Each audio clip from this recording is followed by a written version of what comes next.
आज की सबसे बड़ी खबर यह है कि सरकार और किसानों के बीच इस हफ्ते दूसरे राउंड की बातचीत का भी कोई नतीजा नहीं निकला है और अब अगली बातचीत परसों यानी 5 दिसंबर को फिर से होगी।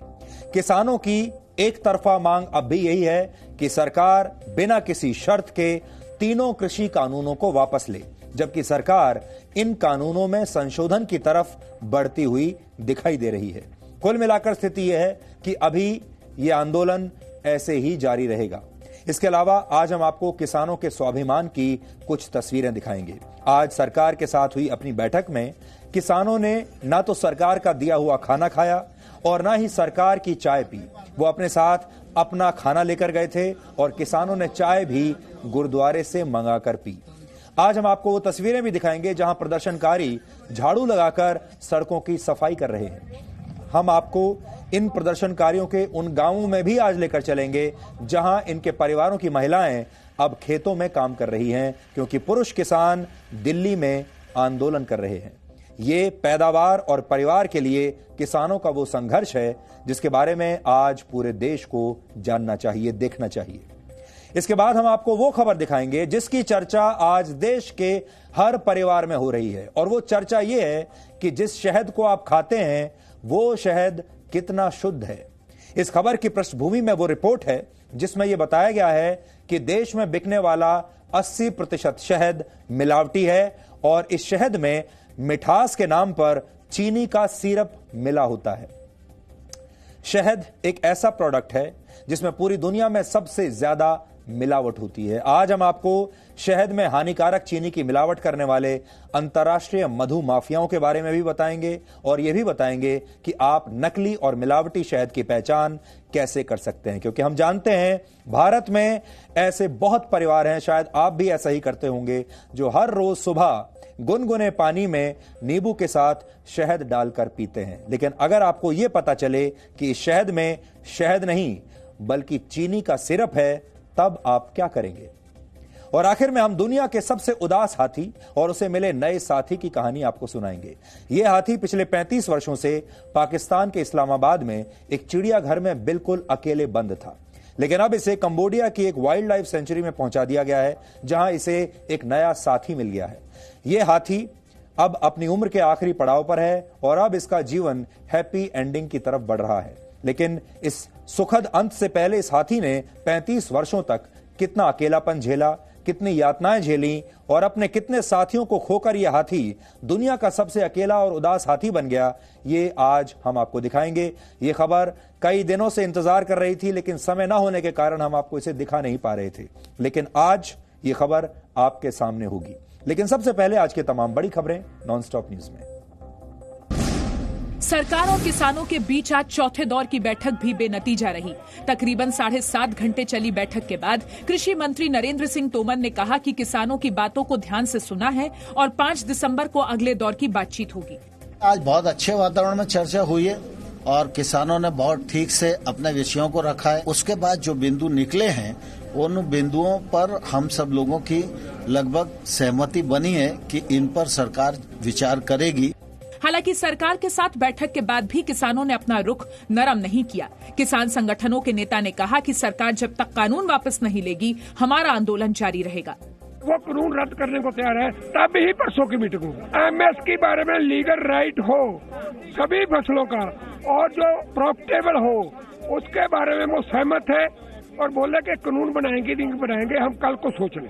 वहीं वाणिज्य राज्य मंत्री सोम प्रकाश ने जी न्यूज से बातचीत में कहा कि 5-6 मुद्दों पर चर्चा हुई। साथ ही उम्मीद जताई कि परसों होने वाली अगले दौर की बातचीत में कुछ न कुछ हल निकल आएगा।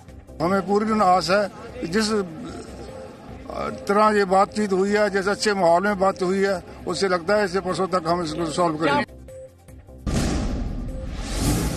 दिल्ली के विज्ञान भवन में किसान और सरकार के बीच दोपहर 12:25 पर बातचीत शुरू हुई। सबसे पहले किसानों ने अपनी बात रखी और सरकार की ओर से कृषि सचिव ने किसानों के सवालों का जवाब दिया। दोपहर 2:45 पर लंच हुआ। किसानों ने सरकार का खाना नहीं खाया। लंच के बाद 4:15 पर दोबारा बैठक शुरू हुई। फिर शाम 6:50 पर टी ब्रेक हुआ। किसानों ने चाय भी बाहर से मंगवाकर पी। इसके बाद शाम 6:50 पर फिर से बैठक शुरू हुई, जो शाम 7:30 बजे तक चली। सूत्रों के मुताबिक किसानों के साथ बैठक में मौजूद वाणिज्य मंत्री पीयूष गोयल ने गृह मंत्री अमित शाह को बैठक की पूरी जानकारी दी। कृषि कानून के खिलाफ दिल्ली और आसपास के इलाके में जारी आंदोलन के बीच पंजाब के मुख्यमंत्री कैप्टन अमरिंदर सिंह ने गृह मंत्री अमित शाह से मुलाकात की। उन्होंने कहा कि किसान आंदोलन से पंजाब की अर्थव्यवस्था और राष्ट्रीय सुरक्षा पर असर पड़ रहा है।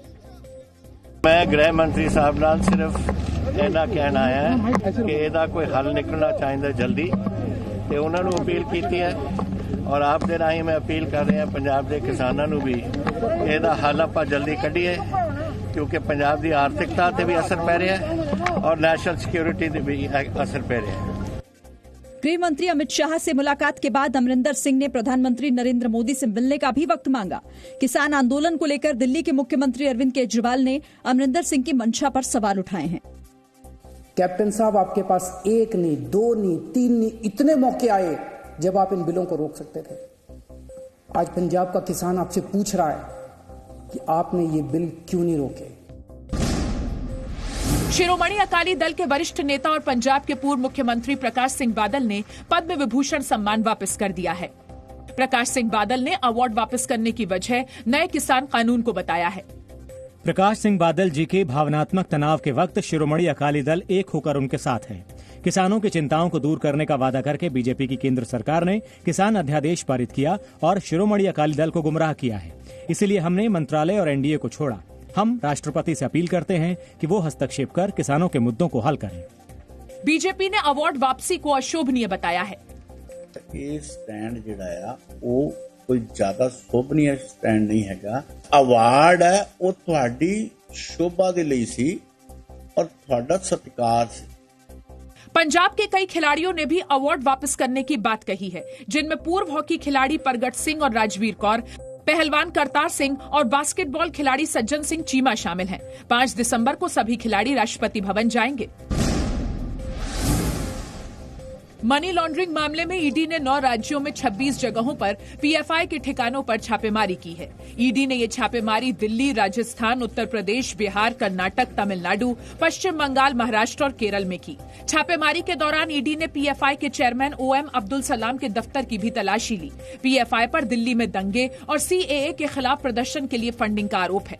जांच के दौरान ईडी ने 17 बैंकों में 73 बैंक खातों की भी पहचान की है, जिसमें 120 करोड़ रुपए जमा किए गए थे। इनमें से 27 बैंक खाते पीएफआई के और 9 खाते पीएफआई से जुड़े रिहैब इंडिया फाउंडेशन के हैं। बाकी 37 खाते अलग अलग नाम पर हैं। आरोप है कि आरआईएफ के खाते में विदेशों से 50 लाख रुपए का फंड ट्रांसफर किया गया था, जबकि आरआईएफ के पास विदेशों से फंड लेने की मंजूरी नहीं है। ये भी आरोप है कि इन खातों में जमा 120 करोड़ को सीएए के खिलाफ प्रदर्शन के दौरान 1-2 दिनों के अंदर ही निकाल लिया गया था। नौसेना प्रमुख एडमिरल करमबीर सिंह ने कहा कि भारतीय नौसेना एक साथ दोहरी चुनौती से मुकाबले के लिए तैयार है। उन्होंने कहा कि कोरोना संक्रमण के दौरान लद्दाख में चीन ने मौजूदा स्थिति को बदलने की कोशिश की, जिससे सुरक्षा हालातों में बदलाव आया है, लेकिन भारत हर स्थिति के लिए तैयार है। The threats that are there and the resource envelope that we have, so we are progressing on that and we are fully cognizant of this issue. Navy chief ने यह भी कहा कि प्रेडेटर ड्रोन का इस्तेमाल समुद्री क्षेत्र में निगरानी के लिए होगा या नहीं, ये थल सेना और वायुसेना की जरूरतों पर निर्भर करेगा। बॉलीवुड ड्रग्स केस की जांच कर रही नार्कोटिक्स कंट्रोल ब्यूरो के 2 अधिकारियों को सस्पेंड कर दिया गया है। एनसीबी के 2 अधिकारी एक्ट्रेस दीपिका पाडुकोन और कॉमेडियन भारती सिंह को जमानत मिलने के मामले में संदेह के घेरे में हैं। अधिकारियों पर आरोप है कि भारती सिंह को जमानत मिलने के दौरान कोर्ट में एनसीबी की टीम हाजिर नहीं हुई थी, जबकि दूसरे अधिकारी की भूमिका दीपिका पाडुकोन और उनकी मैनेजर करिश्मा प्रकाश की अग्रिम जमानत के मामले में शक के दायरे में है। एनसीबी के जोनल डायरेक्टर समीर वानखेड़े के आदेश पर इन 2 जांच अधिकारियों को सस्पेंड कर उनके खिलाफ जांच के आदेश दिए गए हैं। दक्षिण भारत के तटीय इलाकों में बुरेवी तूफान का खतरा बना हुआ है। तमिलनाडु, केरल के तटीय इलाकों में भारी बारिश की भविष्यवाणी की गई है। समुद्री तूफान बुरेवी ने श्रीलंका को पार कर लिया है। आज रात या 4 दिसंबर की सुबह समुद्री तूफान के तमिलनाडु के तटों तक पहुंचने की संभावना है। इस बीच प्रधानमंत्री नरेंद्र मोदी और गृह मंत्री अमित शाह ने केरल और तमिलनाडु के मुख्यमंत्रियों से बात की है। केरल के मुख्यमंत्री पी विजयन ने एक हाई लेवल बैठक की, जिसमें तूफान के खतरे को देखते हुए शुक्रवार को तिरुवनंतपुरम एयरपोर्ट को सुबह 10 बजे से शाम 6 बजे तक के लिए बंद रखने का फैसला किया गया है। केरल में एनडीआरएफ की 8 टीमें पहुंच चुकी हैं और वायुसेना को भी अलर्ट पर रखा गया है। आज हम सबसे पहले आपको प्रदर्शनकारी किसानों की, आंदोलनकारी किसानों के स्वाभिमान की एक तस्वीर दिखाना चाहते हैं। और यह तस्वीर दिल्ली के विज्ञान भवन की है, जहां आज किसानों और सरकार के बीच करीब 7.5 घंटे तक बातचीत चली। ये दोनों पक्षों के बीच एक हफ्ते में हुई दूसरी बातचीत है, लेकिन इस बातचीत का आज भी कोई नतीजा नहीं निकला। इस बैठक के दौरान किसानों ने न तो सरकार का दिया हुआ खाना खाया और न ही सरकार की चाय पी। वो अपने साथ अपना खुद का खाना लेकर गए थे बनवाकर, और किसानों ने चाय भी गुरुद्वारे से मंगाकर पी। ये उसी की तस्वीरें हैं। ये किसानों के स्वाभिमान की रोटी और चाय है, और इसी रोटी की कीमत सरकार और देश के लोगों को बताने के लिए ही किसान ये पूरा आंदोलन कर रहे हैं। विज्ञान भवन सरकार द्वारा चुना गया वो वेन्यू था जहां ये बातचीत होनी थी। सरकार और किसानों के बीच खाने पीने की व्यवस्था करने की जिम्मेदारी सरकार की थी। वहां भोजन की व्यवस्था थी, चाय की व्यवस्था थी, कॉफी की व्यवस्था थी। लेकिन किसानों ने पिछली बार भी सरकार की दी हुई चाय नहीं पी थी, खाना भी नहीं खाया था, और आज किसान अपना खुद का बनाया हुआ खाना इस बातचीत के दौरान लेकर गए थे। जब बीच में एक ब्रेक हुआ तो किसानों ने वहां अपना खाना खाया, और टी ब्रेक के दौरान किसानों ने चाय भी अपनी ही पी। इससे आपको किसानों के स्वाभिमान के बारे में पता चलेगा।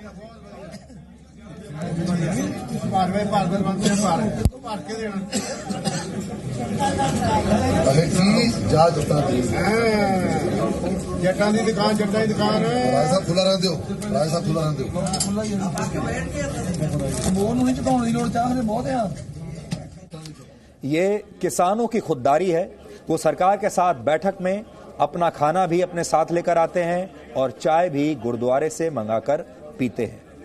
पहले राउंड की बातचीत के दौरान भी किसानों ने सरकार की चाय पीने से ऐसे ही इनकार कर दिया था और कहा था कि दिल्ली के सिंगू बॉर्डर पर खीर तैयार है, और अगर सरकार के प्रतिनिधि और मंत्री चाहें तो किसानों के साथ वहीं बैठकर खीर खा सकते हैं। उन्होंने इन्हें आमंत्रण दिया, सरकार के मंत्रियों को, कि आप वहां बॉर्डर पर जहां हम आंदोलन कर रहे हैं वहां पर आइए, हमारे साथ बैठिए, हम आपको खीर खिलाएंगे, हम आपको जलेबी भी गर्मा गर्म वहां पर खिलाएंगे। आज देश के इन किसानों ने पूरे देश के लोगों को एक संदेश देने की कोशिश की है, और वो ये है कि वैचारिक ईमानदारी क्या चीज होती है वो आप इन किसानों से सीख सकते हैं। जब कोई किसान कड़ी धूप में परिश्रम करता है और अन्न उगाता है, तभी राजा से लेकर प्रजा तक की थाली में खाना पहुंचता है। इसलिए अगर आप भी इस समय खाना खा रहे हैं तो सबसे पहले इन किसानों को धन्यवाद कहिए। इस समय जो भोजन आपको मिल रहा है वो इन्हीं किसानों ने कड़ी मेहनत करके आपके लिए उगाया है।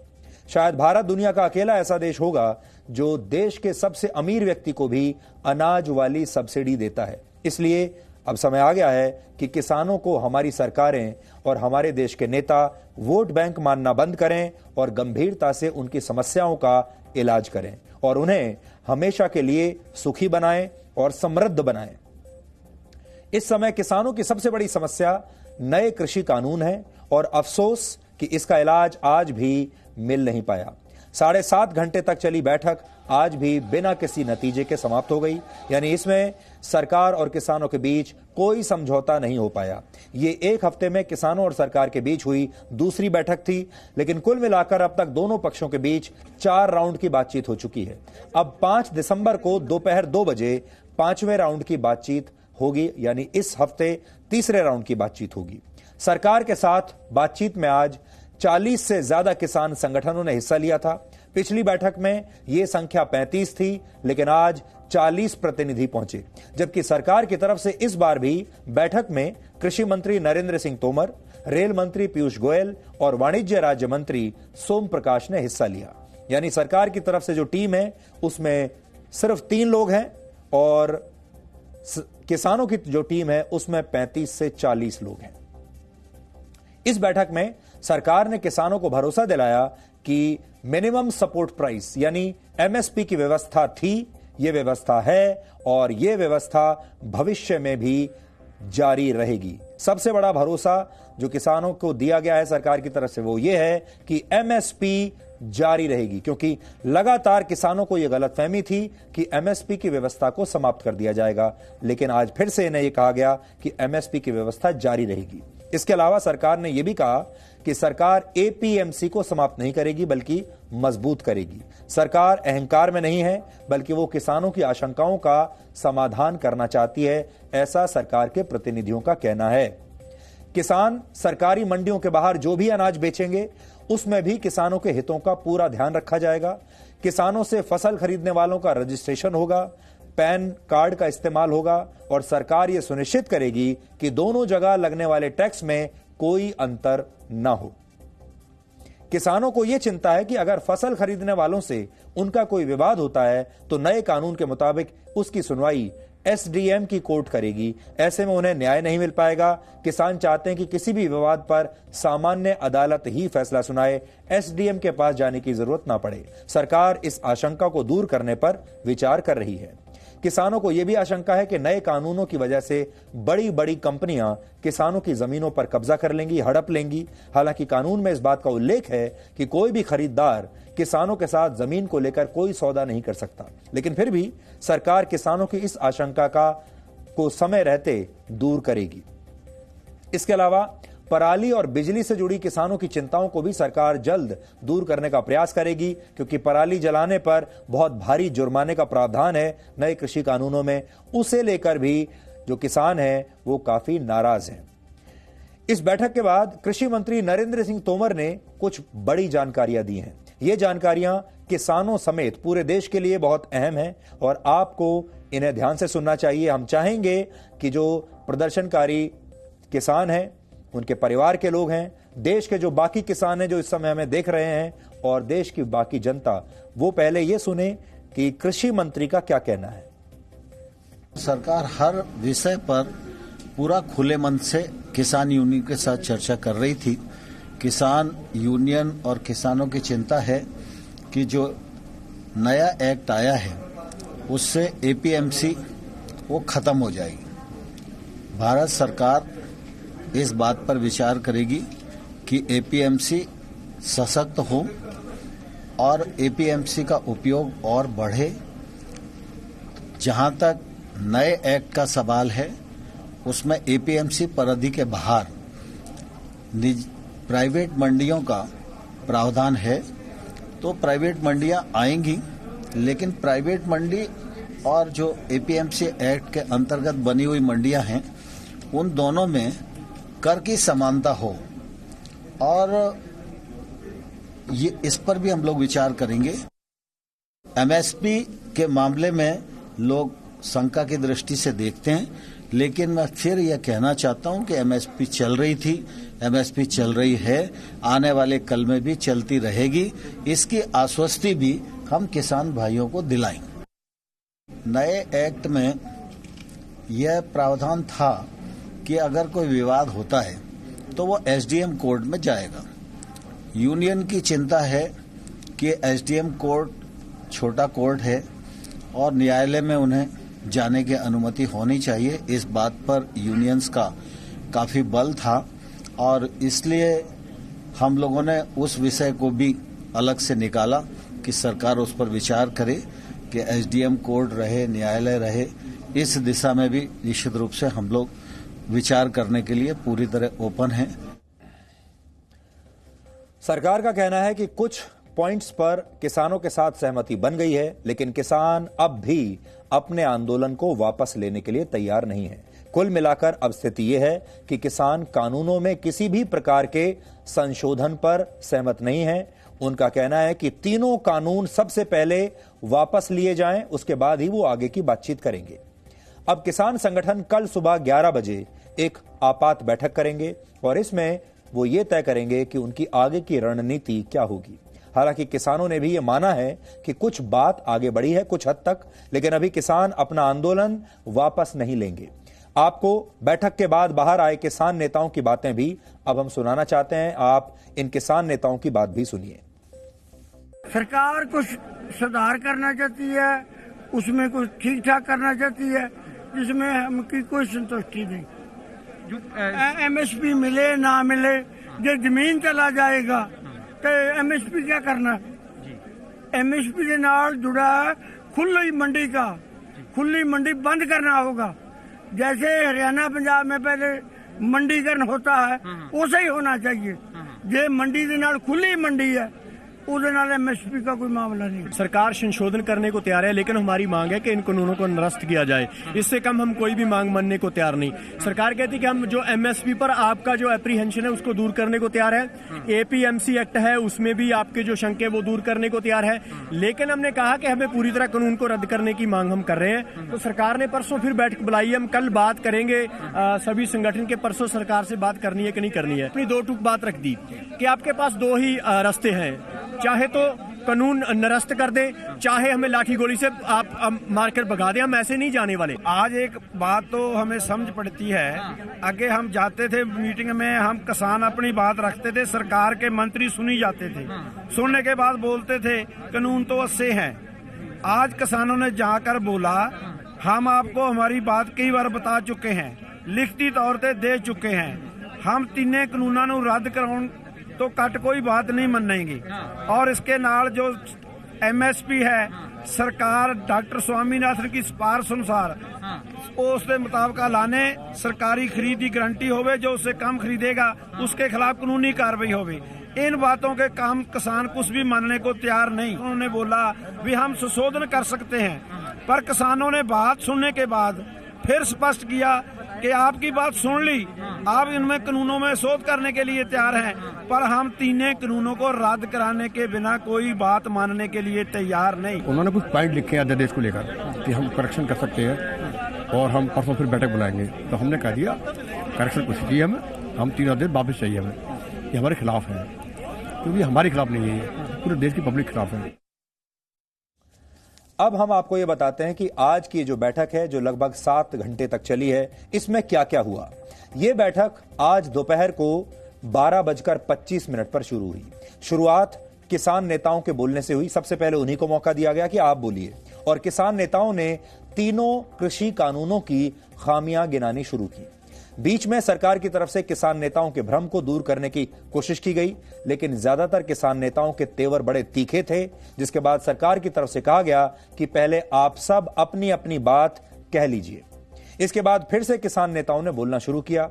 ज्यादातर किसान नेता कानूनों की क्लॉज बाय क्लॉज कमियां गिनाने की बजाय ये मांग कर रहे थे कि तीनों ही कानूनों को किसी भी सूरत में बर्दाश्त नहीं किया जाएगा और इन्हें पूरे के पूरे कानूनों को पहले रद्द किया जाए।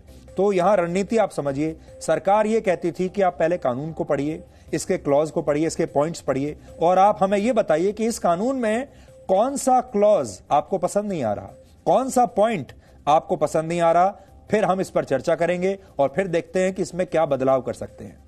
लेकिन किसान इस तरह का डिस्कशन नहीं चाहते थे।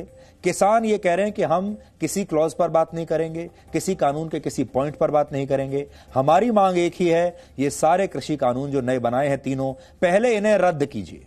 हमें इन पर डिस्कशन नहीं करना और हमें इन पर संशोधन भी नहीं चाहिए। दोपहर 2:45 पर लंच ब्रेक हुआ और करीब 1.5 घंटे के ब्रेक के बाद फिर से दूसरे दौर की बातचीत शुरू हुई। इस दौरान लंच ब्रेक के दौरान किसानों ने सरकार का दिया हुआ खाना खाने से इनकार कर दिया। उन्होंने कहा हम अपना खाना खुद बनवा कर लाए हैं और हम वही खाना खाएंगे। शाम 4:15 बजे फिर से बातचीत शुरू हुई। किसान नेताओं ने जो बातें रखी, सरकार ने एक एक करके उन सारे पॉइंट्स के जवाब दिए। कृषि सचिव ने कानूनों को लेकर किसानों की गलतफहमियां दूर करने की कोशिश की। हालांकि कृषि सचिव के जवाब के दौरान कई बार किसान नेताओं की तरफ से आपत्ति भी दर्ज कराई गई। सरकार की तरफ से सरकारी अधिकारियों ने हर आशंका को दूर करने की कोशिश की और किसानों के हर सवाल का जवाब देने की कोशिश की, लेकिन फिर भी किसान नेता संतुष्ट नहीं दिखे। इसके बाद शाम 6 बजे चाय का ब्रेक हुआ। 6:50 पर तीसरे राउंड की बातचीत शुरू हुई। चाय के ब्रेक के दौरान भी किसानों ने कहा हम आपकी दी हुई चाय भी नहीं पिएंगे, और उन्होंने गुरुद्वारे से अपनी चाय मंगवाई और फिर वही चाय उन्होंने पी। यानी वैचारिक ईमानदारी जो उन्होंने दिखाई है वो आज पूरे देश को सीखनी चाहिए। तीसरे राउंड की बातचीत उसके बाद बातचीत का अगला दौर शुरू हुआ, और अब यह बातचीत परसों फिर से शुरू होगी। यह आंदोलन किस दिशा में जा रहा है यह अभी कहा नहीं जा सकता, लेकिन इतना तय है कि अभी यह आंदोलन जारी रहेगा। लेकिन एक नागरिक के तौर पर आप इस आंदोलन के दौरान आंदोलनकारियों और खास तौर पर सिख आंदोलनकारियों के आचरण और वैचारिक ईमानदारी से बहुत कुछ सीख सकते हैं। किसान अपने हक की बात कहना चाहते थे और सरकार के सामने उन्हें तर्क रखने थे, और तर्क रखने के लिए पहले आपको अपना होमवर्क करना पड़ता है, आपको पूरी पढ़ाई करनी पड़ती है। अब यहां पर यह देखिए कि सरकार के सामने जो टीम है, सरकार बड़े बड़े सरकारी अधिकारियों को लेकर चली गई। सरकार के पास कृषि सचिव हैं, दूसरे बड़े सरकारी अधिकारी हैं, मंत्री हैं, जिनके फिंगर टिप्स पर इन नए कानूनों के बारे में सारी जानकारी है। लेकिन किसानों को इसके लिए बहुत मेहनत करनी पड़ेगी। तो अब हम आपको ये तस्वीर दिखा रहे हैं, बातचीत करने के लिए जब किसान जा रहे थे एक बस में, उस बस में किसान नेता कैसे अपने नोट्स पढ़ते हुए जा रहे थे, कैसे अपनी तैयारियां करते हुए जा रहे थे, कैसे अपने पॉइंट्स बना रहे थे, ये उसकी एक तस्वीर हम आपको दिखाना चाहते हैं, क्योंकि इनका मुकाबला सरकार के बड़े बड़े अधिकारियों से था, इनका मुकाबला था मंत्रियों से। कैसे ये अपने आप को तैयार कर रहे थे, कैसे अपनी पढ़ाई कर रहे थे, अपने नोट्स बना रहे थे, ये उसकी एक छोटी सी झलक आपके सामने है। अपने खाने पीने को लेकर ये किसान कितने स्वाभिमानी हैं, इसकी तस्वीर हमने आपको विज्ञान भवन से दिखाई। अब आपको ऐसी कुछ और तस्वीरें दिखाते हैं। ये किसान जहां भी आंदोलन कर रहे हैं उस जगह की आज साफ सफाई का पूरा ध्यान ये खुद रख रहे हैं। आंदोलन के दौरान जैसे ही वहां पर गंदगी फैलती है, क्योंकि इतने सारे लोग वहां खाते पीते भी हैं, रहते भी हैं, तो गंदगी तो फैलती ही है, लेकिन अब वहां जो युवा किसान हैं वो उस गंदगी को फौरन साफ करने में जुट जाते हैं। इन किसानों का कहना है कि वो ये नहीं चाहते कि उनके जाने के बाद दिल्ली के लोग ये कहें कि इन्होंने शहर को गंदा करके छोड़ दिया। अब तो जो तस्वीर आपको दिखा रहे हैं वो किसान आंदोलनकारी कैसे सड़कों को खुद ही साफ कर रहे हैं, जो कूड़ा इन्होंने वहां फैलाया है उसे खुद डस्टबिन में डाल रहे हैं, ये उसकी एक झलक है, और ये देश के बाकी आंदोलनकारियों को भी सीखना चाहिए। अब आप देखिए नेशनल हाईवे 24 से आई ये तस्वीर। यहां भी किसान आंदोलन कर रहे हैं, ये सड़क बिल्कुल ब्लॉक कर दी गई है, लेकिन जैसे ही आज यहां से एक एम्बुलेंस गुजरी, किसान सड़क से हट गए और उन्होंने इस एम्बुलेंस को गुजरने के लिए तुरंत रास्ता बना दिया। ये भी तारीफ के काबिल बात है। इतना ही नहीं, किसान जहां जहां भी आंदोलन कर रहे हैं उन सभी जगहों पर लंगर के तहत खाने पीने की व्यवस्था की जा रही है। किसान न सिर्फ आंदोलनकारियों के लिए खाना पका रहे हैं, बल्कि रास्ते से गुजरते लोगों को भी ये खाना कई बार वो ऑफर करते हैं, कहते हैं आप भी हमारे साथ खा लीजिए। किसान नहीं चाहते कि आंदोलन की वजह से रास्ते से गुजरता हुआ कोई व्यक्ति भी भूखा प्यासा वहां से गुजर जाए। किसानों के साथ सरकार के दूसरे राउंड की बातचीत से पहले आज देश के गृह मंत्री अमित शाह और पंजाब के मुख्यमंत्री कैप्टन अमरिंदर सिंह के बीच दिल्ली में एक मुलाकात हुई। इस मीटिंग के दौरान कैप्टन अमरिंदर सिंह ने सरकार से कहा कि वो इस विवाद का समाधान जल्दी से जल्दी निकाल लें। लेकिन इस बैठक के बाद अमरिंदर सिंह ने एक बहुत ही महत्वपूर्ण बयान दिया है और उन्होंने कहा है कि इस आंदोलन का असर पंजाब की अर्थव्यवस्था के साथ साथ देश की सुरक्षा पर भी पड़ सकता है। पहले आप ये बड़ा बयान सुनिए और फिर हम इस बयान का मतलब आपको समझाएंगे कि जब वो कहते हैं कि देश की सुरक्षा पर भी इसका असर पड़ेगा तो उसका क्या मतलब है। उन्होंने एक गल दस चुके हैं कि मैं गृह मंत्री साहब नाल सिर्फ इन्ना कहना है कि जो साडी पोजीशन है पंजाब दे विच ਉਹਨੂੰ मैं ਦੁਹਰਾਈ है उन्होंने ਇਹਦੇ ਕੋਲ और नाले मैं उन्होंने कहा है कि ਇਹਦਾ कोई हल निकलना चाहिए जल्दी ਤੇ ਉਹਨਾਂ ਨੂੰ अपील की है और आप दे राही मैं अपील कर रहा पंजाब के किसानों ਨੂੰ भी ਇਹਦਾ हल ਆਪਾਂ जल्दी ਕੱਢੀਏ क्योंकि पंजाब की आर्थिकता ਤੇ भी असर पै रहा है और नेशनल सिक्योरिटी ਤੇ भी असर पै रहा है। आपको याद होगा हम ये बात कई दिनों से आपसे कह रहे हैं, हालांकि हमारी ये बात लोगों को बड़ी चुभ रही थी, कई लोगों को ये बात अच्छी नहीं लगी, लेकिन कहते तो यही है कि सच हमेशा कड़वा होता है और सच किसी को अच्छा नहीं लगता। और वो सच यही था कि इस आंदोलन को कुछ देश विरोधी तत्व हाईजैक करने की पूरी कोशिश कर रहे हैं और इसमें खालिस्तानियों की भी काफी दिलचस्पी हो चुकी है और इन खालिस्तानियों के जो तार हैं वो विदेशों से भी जुड़े हुए हैं। इस बात को गंभीरता से लेने की जरूरत है और कैप्टन अमरिंदर सिंह ने भी इसी तरफ इशारा किया है। जब हमने ये कहा तो हमें सोशल मीडिया पर ट्रोल किया गया, हम पर किसान विरोधी होने के आरोप लगा दिए गए, लेकिन आज पंजाब के मुख्यमंत्री खुद कह रहे हैं कि इससे राष्ट्रीय सुरक्षा को खतरा हो सकता है। कैप्टन अमरिंदर सिंह कांग्रेस के नेता हैं और कांग्रेस के समर्थक जी न्यूज की ज्यादातर बातों से इत्तेफाक नहीं रखते हैं क्योंकि उनका ये पॉलिटिकल एजेंडा है। लेकिन आज खुद कांग्रेस के एक बड़े नेता और मुख्यमंत्री ही ये कह रहे हैं कि इस आंदोलन से देश की सुरक्षा को खतरा हो सकता है। अब तो इन लोगों को ये बात मान लेनी चाहिए। इसलिए आज आपको अमरिंदर सिंह के इस बयान का मतलब समझना होगा। पंजाब एक ऐसा राज्य है जिसके पड़ोस में पाकिस्तान है। पंजाब और पाकिस्तान के बीच सिर्फ 550 किलोमीटर लंबा बॉर्डर है। 550 किलोमीटर, इसे छोटा मोटा मत मानिए। पंजाब के बहुत करीब होने की वजह से पाकिस्तान इस आंदोलन के बहाने कट्टरवादी ताकतों को, अलगाववादी ताकतों को भारत के खिलाफ सक्रिय कर रहा है और इस आंदोलन में आतंकवाद की मिलावट भी वो कर सकता है, वो इसके लिए सक्षम है।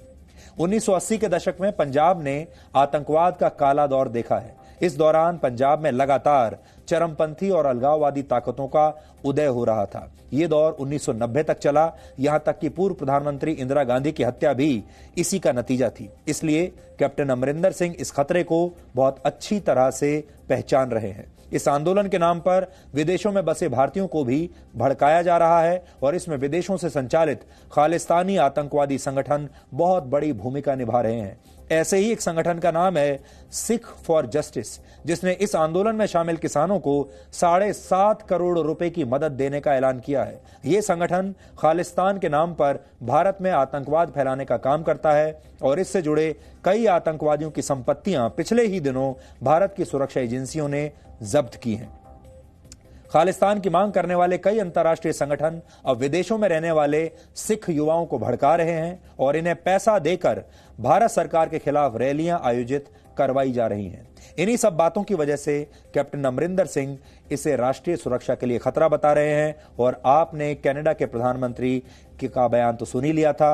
अब आप सोचिए, कनाडा में बैठे हुए वहां के प्रधानमंत्री भी इस किसान आंदोलन पर अपना बयान दे रहे हैं। इससे आपको यह समझ में आ जाएगा कि कुछ ताकतें ऐसी हैं जो इसे अंतर्राष्ट्रीय मुद्दा बनाना चाहती हैं। किसान आंदोलन को लेकर अब अवार्ड वापसी गैंग भी सक्रिय हो गया है और इस बार इस गैंग में कुछ नए नाम शामिल हुए हैं। अब एक नई टीम आई है। इस टीम में जो बड़ा नाम है वो है पंजाब के पूर्व मुख्यमंत्री प्रकाश सिंह बादल, जिन्होंने आज किसान आंदोलन के समर्थन में अपना पद्म विभूषण सम्मान वापस करने की घोषणा की है। प्रकाश सिंह बादल ने इस बारे में राष्ट्रपति रामनाथ कोविंद को एक पत्र लिखा है। प्रकाश सिंह बादल को वर्ष 2015 में पद्म विभूषण से सम्मानित किया गया था। किसान आंदोलन के समर्थन में 27 खिलाड़ियों ने भी केंद्र सरकार से मिले अपने अवार्ड्स को, पुरस्कारों को वापस करने की घोषणा की है और इन खिलाड़ियों में सबसे बड़ा नाम भारतीय हॉकी टीम के पूर्व कप्तान परगट सिंह का है। 1998 में परगट सिंह को पद्मश्री सम्मान दिया गया था। राष्ट्रपति भवन से मिली जानकारी के मुताबिक राष्ट्रपति सिर्फ अवार्ड देते हैं। पद्म पुरस्कारों की प्रक्रिया गृह मंत्रालय तय करता है और इसी तरह खेल पुरस्कारों की प्रक्रिया को देश का खेल मंत्रालय तय करता है।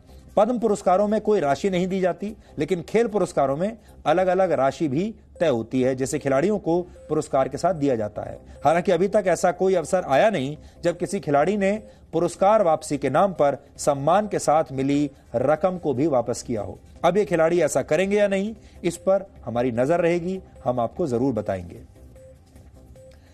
इस समय हजारों किसान दिल्ली और आसपास के शहरों में प्रदर्शन कर रहे हैं और इसी समय देश के कई इलाकों के खेतों में अगली फसल बोने की तैयारियां भी चल रही हैं और इसके लिए खेत जोते जा रहे हैं।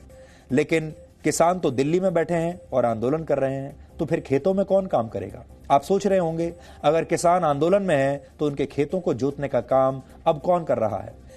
तो इसका जवाब यह है कि यह काम अब किसानों के परिवार कर रहे हैं। उत्तर प्रदेश के मेरठ से लेकर पंजाब के मोगा तक किसानों के घर की महिलाएं अब खेतों में काम कर रही हैं। किसान कैसे अपनी पैदावार और परिवार दोनों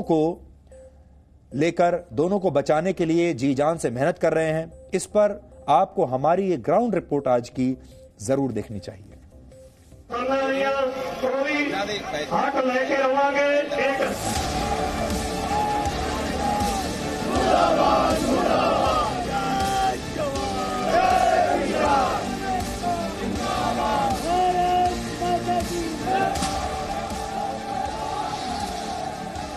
घर के पुरुष दिल्ली बॉर्डर पर धरने पर बैठे हैं तो खेत की जिम्मेदारी घर की महिलाओं ने उठा रखी है।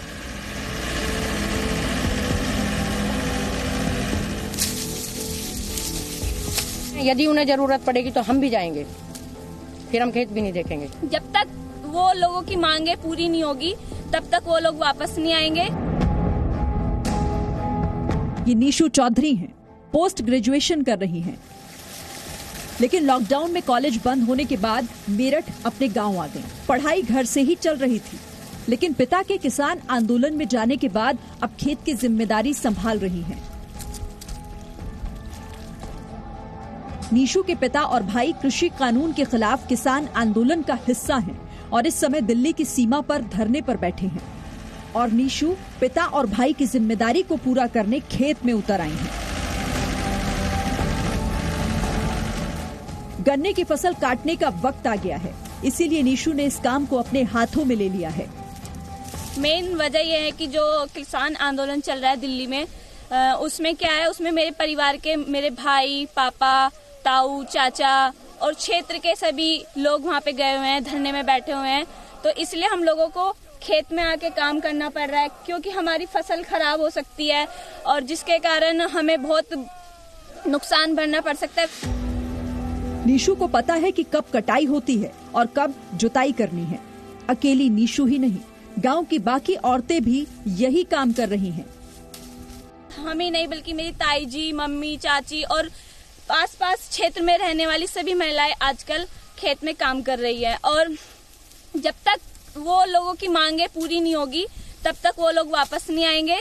जब तक सरकार उनकी मांगे पूरी नहीं करेगी, चाहे 4 महीने, 6 महीने या पूरा साल क्यों न लग जाए, वो तब तक नहीं आएंगे जब तक उनकी मांगों को पूरा नहीं किया जाएगा। नीशू की तरह मुकेश भी अपने खेत सींचने में जुटी हुई हैं। मुकेश एक किसान की मां और एक किसान की पत्नी भी हैं। लेकिन जब उनका पूरा कुनबा आंदोलन के लिए खेत छोड़कर दिल्ली चला गया तो वो खुद खेत में उतर आई। क्या वजह रही जो खेत में आना पड़ा? वजह ये रही भैया, जब हमारे पति, हमारे बच्चे, हमारे देवर जेठ सारे बच्चे सभी वहाँ किसान यूनियन में गए हुए हैं, इस वजह से हमें खेत में काम करना पड़ता है। घर में पशु हैं 2 दूध के लिए, जो बुग्गी चलाते हैं झोटे, तो उनके लिए हमें न्यार फूस की जरूरत है भैया, तो उनके लिए न्यार करते हैं। और ये गन्ना हमारा खेत में ही सूख गया, तो गेहूं में कुछ नहीं मिला, धान में कुछ नहीं मिला, हमें गन्ने में भी कुछ नहीं मिलेगा, तो बच्चों के पेट कहाँ से पालेंगे। दिल्ली की सीमाओं पर डटे किसानों को भी यकीन है कि वो भले अपने घर में नहीं है, लेकिन घर पर उनकी बेटियां, उनकी पत्नी, उनकी गैर मौजूदगी में ये जिम्मेदारी बखूबी अदा कर रही होंगी। बहुत ਵਧੀਆ ਕੰਮ ਕਰ ਰਹੇ ਨੇ ਤੇ ਪਿੱਛੋਂ ਅਸੀਂ ਸਾਰਾ ਸੰਭਾਲ ਰਹੇ ਉਹਨਾਂ ਦੇ ਪਿੱਛੋਂ, ਪਰ ਸਾਨੂੰ ਬਹੁਤ ਖੁਸ਼ੀ ਹੈ ਵੀ ਉਹ ਸਾਡੇ ਹੱਕਾਂ ਪਿੱਛੇ ਲੜ ਰਹੇ ਨੇ। पंजाब के संगरूर के इस गांव में आज सन्नाटा है। गलियों में गिने चुने लोग ही दिखाई दे रहे हैं। कई घरों के बाहर खाली ट्रैक्टर भी खड़े हैं। किसान नहीं है, लेकिन घर की महिलाएं चूल्हा चौका संभालने के साथ ही दिन भर उन सब कामों पर नजर रखती हैं जो घर के पुरुष करते हैं।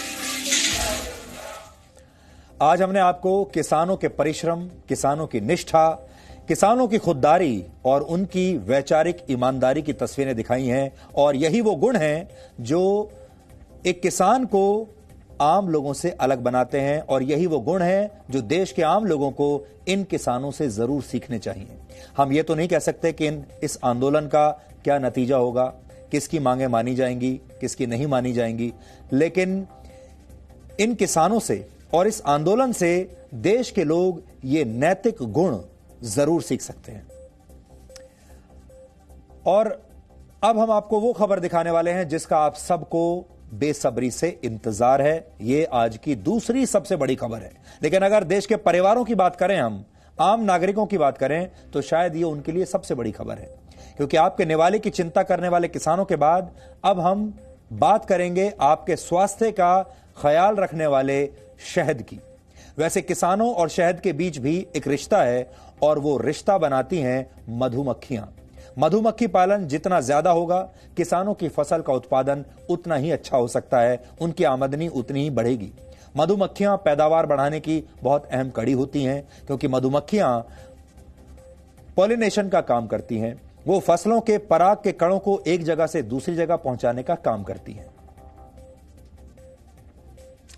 आज दिन भर देश के परिवारों में जिस खबर की सबसे ज्यादा चर्चा है, वो है शहद में मिलावट पर आई ताजा रिपोर्ट। भारत के एक एनजीओ जिसका नाम है centre for science and environment यानी CSE द्वारा तैयार की गई एक रिपोर्ट से शहद में मिलावट पर 4 बड़ी बातें सामने आई हैं, और आज दिन भर इसी रिपोर्ट की चर्चा देश के घरों में, परिवारों में हो रही है। 4 बड़ी बातें जो इस रिपोर्ट में शामिल हैं वो क्या हैं? पहली बड़ी बात, बाजार में मिलने वाला 80% शहद मिलावटी है। दूसरी बड़ी बात, भारत के कई बड़े शहद बनाने वाले ब्रांड्स के शहद में चीनी की मिलावट पाई गई है शहद के नाम पर। तीसरी बड़ी बात, भारत की लैब्स इस मिलावट का पता नहीं लगा पाई। चौथी बात, जर्मनी की एक लैब में NMR टेस्ट से भारतीय शहद में यह मिलावट पकड़ी गई है। हमें मिला है क्लियर एविडेंस कि अडल्टरेशन हो रहा है, और अडल्टरेशन ऐसे सिरप से हो रहा है कि आपकी जो जांच है, जिसमें आप C3, C4 शुगर देखते हैं, उसमें वो जांच में निकलेगा नहीं।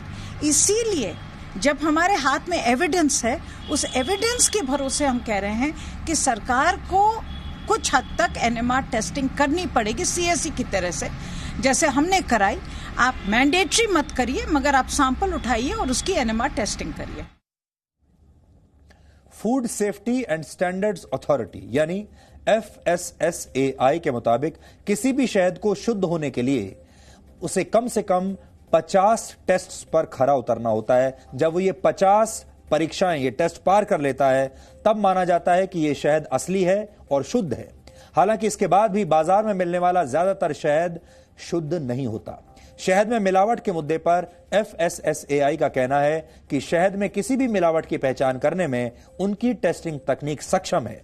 वहीं NMR यानी न्यूक्लियर मैग्नेटिक रेजोनेंस टेस्ट की कीमत बहुत ज्यादा है, जिसका असर शहद की कीमतों पर भी पड़ सकता है। हालांकि FSSAI ने कहा है कि CSE से उनके जांच किए गए सैंपल्स मंगा लिए गए हैं, और इन सैंपल्स की दोबारा जांच करके आगे का फैसला किया जाएगा। इस समय दुनिया के लगभग 780 करोड़ लोग कोरोना वायरस से बचने के लिए अपनी इम्यूनिटी यानी प्रतिरोधक क्षमता बढ़ाने की कोशिश कर रहे हैं। हर देश के लोग यही चाहते हैं कि उनकी इम्यूनिटी बढ़ जाए। आप भी अपनी इम्यूनिटी बढ़ाने के लिए बहुत सारे तरीकों के दवाइयों का इस्तेमाल कर रहे होंगे, सप्लीमेंट्स, प्रोडक्ट्स का इस्तेमाल कर रहे होंगे, और इनमें सबसे ज्यादा इस्तेमाल किया जाने वाला प्रोडक्ट है शहद। आजकल बहुत सारे लोग सुबह उठते ही गुनगुने पानी में नींबू और शहद मिलाकर पीते हैं। हो सकता है आप भी पीते होंगे, और आप सबका यही मानना है कि ऐसा करने से आपकी इम्यूनिटी बढ़ेगी, और बहुत सारे लोग तो इसलिए भी करते हैं कि वो ऐसा मानते हैं कि इससे उनका वजन घटेगा, इससे वो फिट रहेंगे, स्वस्थ रहेंगे, और कोरोना वायरस के संक्रमण से भी बच पाएंगे। कोविड इन्फेक्शन से बचने के लिए और कोरोना संक्रमण से ठीक होने के लिए आजकल काढ़ा भी बहुत पिया जा रहा है। घर घर में लोग काढ़ा पी रहे हैं, और इस काढ़े में भी शहद का ही इस्तेमाल किया जाता है। ऐसे में मिलावटी शहद का इस्तेमाल आपको कोरोना संक्रमण से बचाने के बदले और बीमार बना सकता है। आप जानकर हैरान होंगे कि दुनिया में सबसे ज्यादा मिलावट शहद में ही होती है। ऐसा नहीं कि हमारे देश में ही मिलावट हो रही है, दुनिया भर में शहद में मिलावट होती है। संभव है कि आपके डॉक्टर ने भी आपको शहद का इस्तेमाल करने की सलाह दी होगी। हालांकि आपके पास मौजूद शहद के शुद्ध होने की संभावना काफी कम है, और इससे आपका वजन कम होने के बदले बढ़ भी सकता है। ये आम आदमी के साथ सबसे बड़ा घोटाला होगा अगर ये रिपोर्ट सही है तो। इसलिए आज से ऐसी कंपनियों और व्यापारियों को हम मधु माफिया का नाम दे रहे हैं जो नकली शहद आपको बेचते हैं। शहद में मिलावट पर इस रिपोर्ट के बाद भारत में शहद बेचने वाली बड़ी बड़ी कंपनियों ने अपनी सफाई भी दी है। पहली बात तो यह है कि इस रिपोर्ट में जिन कंपनियों का नाम लिया गया है उसमें शहद बनाने वाली लगभग तमाम सारी बड़ी कंपनियां हैं। उनके बारे में कहा गया है कि उनके प्रोडक्ट में कमी है, लेकिन शहद बनाने वाली भारतीय कंपनियां जो हैं उन्होंने कहा है कि उनका शहद 100% शुद्ध और स्वदेशी है। भारतीय कंपनियां चीन से शहद या शुगर सिरप नहीं खरीदती और यह शहद भारतीय मधुमक्खी पालकों से ही खरीदा जाता है। इसे भारतीय शहद उद्योग और निर्माताओं को बदनाम करने की साजिश बताया गया है ताकि प्रोसेस्ड हनी को हमारे देश में बढ़ावा दिया जा सके, और ऐसा करके जर्मन टेक्नोलॉजी और मशीनों को प्रमोट किया जा रहा है जिनकी कीमत करोड़ों रुपए में है। यानी ये एक बिजनेस राइवलरी का भी एक एग्जाम्पल हो सकता है, ये बिजनेस राइवलरी का एक विषय भी हो सकता है। शहद में मिलावट के पीछे साधारण सा गणित है, पहले आप ये समझ लीजिए। आप ये गणित समझ जाएंगे तो मिलावट की वजह भी आप समझ पाएंगे।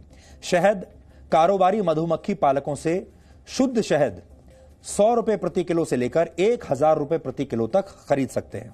यह कीमत क्वालिटी के हिसाब से तय होती है, जबकि शुगर सिरप केवल 40 रुपए प्रति किलो के भाव पर मिल जाता है। यानी शुगर सिरप बहुत सस्ता होता है। अब आप सोचिए, रिटेल मार्केट में आपको शहद 200 से 400 रुपए प्रति किलो की औसत कीमत पर मिलता है। शहद की प्रोसेसिंग, पैकिंग और ट्रांसपोर्टेशन यानी सारी लागत लगाने के बाद भी आपको वो शहद 200 रुपए किलो में मिल रहा है, जिसकी रॉ मटेरियल की कीमत ही 100 रुपए से शुरू होती है। भारत में मिलावटी शहद बेचने वालों को चीन से भी मदद मिलती है, यानी आपके शहद में चीन की घुसपैठ भी हो चुकी है, और इसके जो प्रमाण है वो हम आपको अब दिखाते हैं।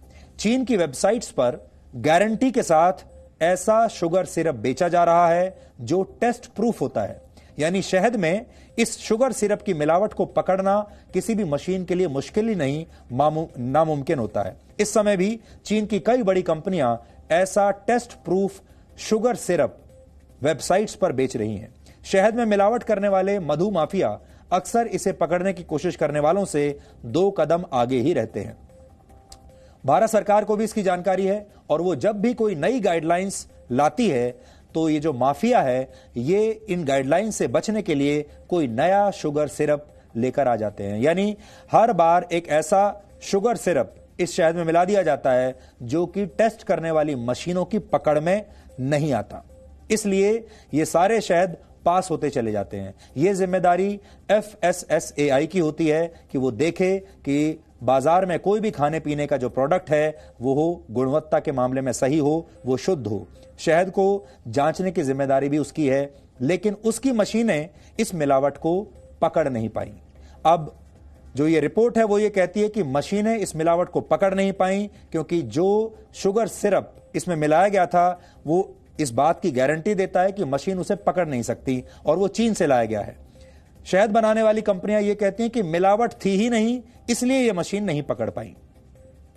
दिलचस्प बात यह है कि चीन दुनिया में सबसे ज्यादा शहद का निर्यात करता है, हालांकि इसके मिलावटी होने की संभावना बहुत ज्यादा होती है। वर्ष 2006 तक शहद में मिलावट इतने बड़े पैमाने पर नहीं हो रहा था। इसके बाद चीन से शुगर सिरप का आयात होने लगा हमारे देश में, और फिर शहद में मिलावट का रिवाज शुरू हो गया। 2 वर्ष पहले तक भारत में 11,000 मीट्रिक टन शुगर सिरप आयात हो रहा था, और इसका 70% चीन से खरीदा गया था। माना जाता है कि इसमें से ज्यादातर शुगर सिरप का इस्तेमाल शहद में मिलावट के लिए ही किया गया। हालांकि अब कुछ भारतीय कारोबारियों ने चीन की कंपनियों से यह तकनीक खरीद ली है, या कह लीजिए कि चुरा ली है या कॉपी कर ली है, और अब ये बड़े बड़े लोग देश में ही शुगर सिरप बनाना शुरू कर चुके हैं। यानी अब शहद में मिलावट करना और आसान हो गया है। अगर अब आपको यह शुगर सिरप चीन से लाने की जरूरत नहीं। अगर कभी छापेमारी में शहद बनाने वाली कंपनियों के पास ऐसा कोई शुगर सिरप मिलता है तो वो दावा करती हैं कि इसका इस्तेमाल टॉफी बनाने के लिए किया जा रहा है। यानी बचाव के लिए इन कंपनियों के पास सभी तरह के उपाय होते हैं। शहद में मिलावट की समस्या को समझाने के लिए हमने एक ग्राउंड रिपोर्ट तैयार की है, जिसके बाद आप ये समझ जाएंगे कि शहद में मिलावट कैसे की जा रही है।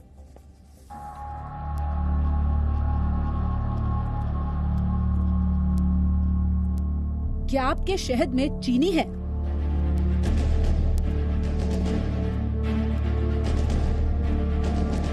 सेंटर फॉर साइंस की इस रिपोर्ट के आने के बाद हमने इस बात की पड़ताल शुरू की कि शहद में चीनी या किसी भी तरह की मिलावट की जरूरत होती ही क्यों है।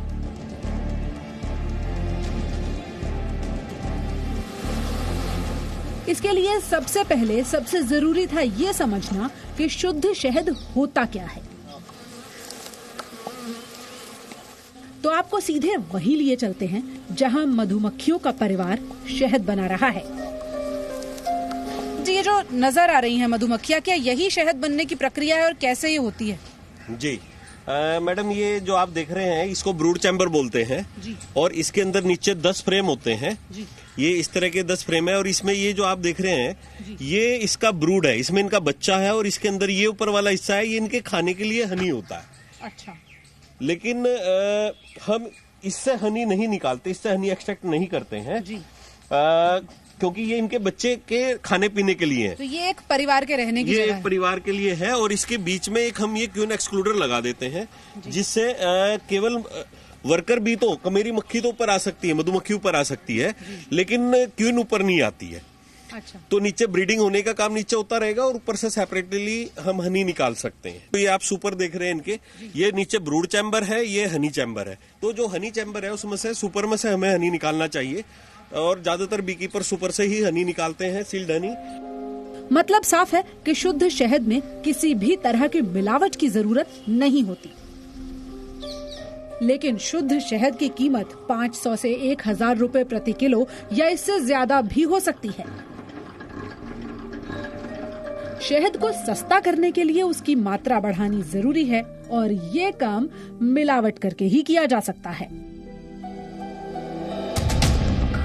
इसीलिए शहद में चीनी, गुड़, चावल का सिरप, मक्के का सिरप या पूरी तरह केमिकल से बना हुआ सिरप मिलाकर भी इसे बेचा जाता है। इस आशंका से भी इनकार नहीं किया जा सकता कि आप जो शहद बाजार से खरीद कर लाए हैं उसमें शहद की मात्रा केवल 10% हो, बाकी सब मिलावटी हो। शुद्ध शहद अपने आप में किसी दवा से कम नहीं है। लोग शहद का प्रयोग वजन घटाने, इम्यूनिटी बढ़ाने, डायबिटीज जैसी कई बीमारियों से बचने के लिए करते हैं। लेकिन अगर शहद में मिलावट कर दी जाए तो जिन बीमारियों से बचने के लिए आप शहद खा रहे हैं वही शहद आपको बीमार कर सकता है। कई जगह तो हनी यूज होता है वुंड हीलिंग के लिए। ट्रेडिशनली बहुत जो मेथड्स ऑफ हीलिंग थे उसमें सर्जरी के बाद उसकी वुंड हीलिंग के लिए यूज होता है। और नॉट ओनली के भाई उनको जो वैल्यूएबल चीजें हैं, जो उसकी बेनिफिट्स है वो नहीं मिल रहे, ऊपर से उनको प्योर शुगर खिलाई जा रही है which can be counter productive. उनका मोटापा, उनकी कैलोरीज, कार्बोहाइड्रेट कैलोरीज भी इंक्रीज हो रही हैं। अब हम 3 मिनट का एक छोटा सा ब्रेक ले रहे हैं। ब्रेक के बाद हम आपको ये बताने वाले हैं, क्योंकि ये रिपोर्ट यहां समाप्त नहीं हुई है, इस रिपोर्ट का अगला हिस्सा हम आपको ब्रेक के बाद दिखाएंगे और बताएंगे कि आप नकली और मिलावटी शहद की पहचान कैसे कर सकते हैं और ये भी बताएंगे कि दुनिया भर के मधु माफिया कैसे दुनिया के करोड़ों लोगों को नकली शहद बेचते हैं।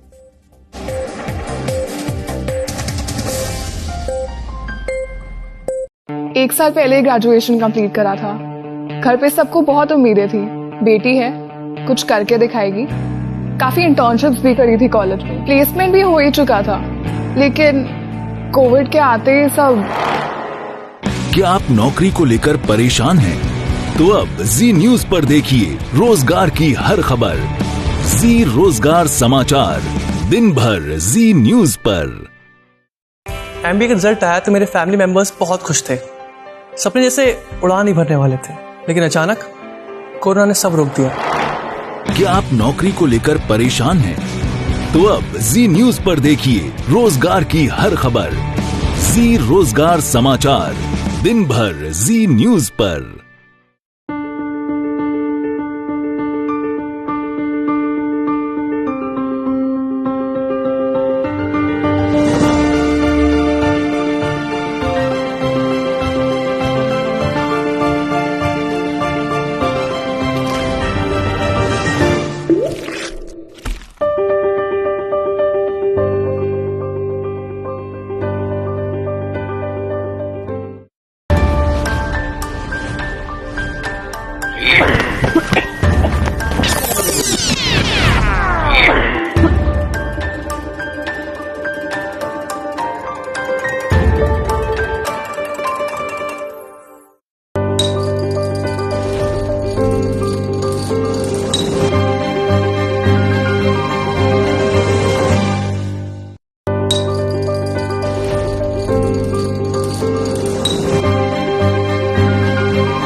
1 साल पहले ग्रेजुएशन कंप्लीट करा था। घर पे सबको बहुत उम्मीदें थी, बेटी है, कुछ करके दिखाएगी। काफी इंटर्नशिप्स भी करी थी कॉलेज में, प्लेसमेंट भी हो ही चुका था, लेकिन कोविड के आते ही सब। क्या आप नौकरी को लेकर परेशान हैं? तो अब जी न्यूज पर देखिए रोजगार की हर खबर। जी रोजगार समाचार, दिन भर जी न्यूज पर। कोविड काल में क्या आप नौकरी को लेकर परेशान हैं? तो अब जी न्यूज पर देखिए रोजगार की हर खबर। जी रोजगार समाचार, दिन भर जी न्यूज पर। एमबीए का रिजल्ट आया तो मेरे फैमिली मेंबर्स बहुत खुश थे, सपने जैसे उड़ान ही भरने वाले थे, लेकिन अचानक कोरोना ने सब रोक दिया। क्या आप नौकरी को लेकर परेशान हैं? तो अब जी न्यूज पर देखिए रोजगार की हर खबर।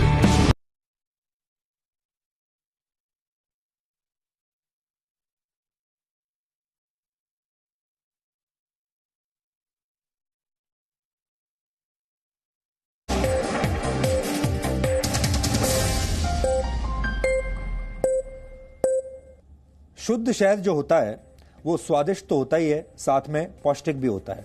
और सदियों से शहद का इस्तेमाल दवा के रूप में किया जाता है। आयुर्वेद में शहद को अमृत के समान माना गया है। हालांकि मुनाफा कमाने के लिए कई कंपनियां इस अमृत में अब मिलावट भी कर रही हैं। इस मिलावट को समझने के लिए हम आपके साथ नेशनल बी बोर्ड से मिले कुछ आंकड़े शेयर करना चाहते हैं।